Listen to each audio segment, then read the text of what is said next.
Nem sokára újra elkezdődik az iskola, és bár én már rég nem járok suliba, ilyenkor mégis mindig elkap a nosztalgia. Épp ezért ma egy régi menzás kedvencemet hoztam el nektek. Sziasztok, nagy szeretettel üdvözlünk mindenkit a csatornánkon, én Oli vagyok, és ma egy saját ízlésemre alakított körözött receptet mutatok be.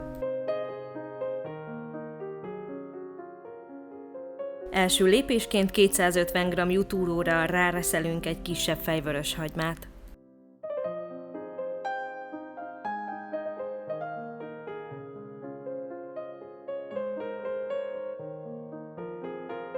Ezután hozzáadunk 2 púpozott kiskanál piros paprikát, és ízlés szerint sózzuk és borsozzuk.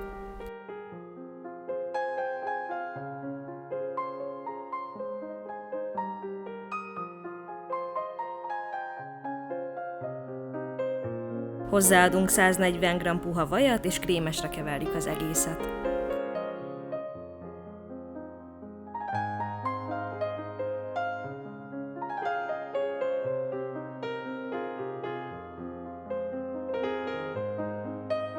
Ha szép homogén állagú, akkor hozzáadunk 250 g tehintúrót, és azt is belekeverjük a masszába.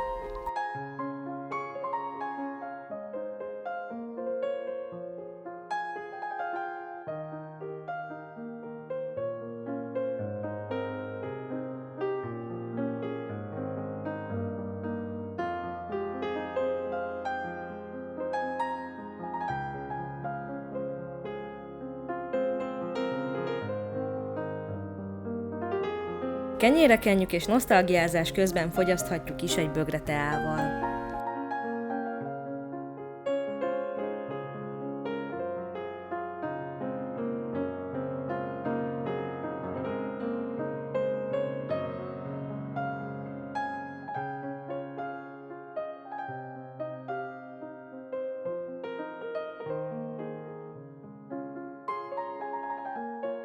Reméljük tetszett a recept, ha így volt, akkor készítsétek el ti is, osszátok meg a videót, és ne felejtsetek el feliratkozni. Kellemes nosztalgiázást, jó étvágyat és további szép napot kívánunk! Sziasztok!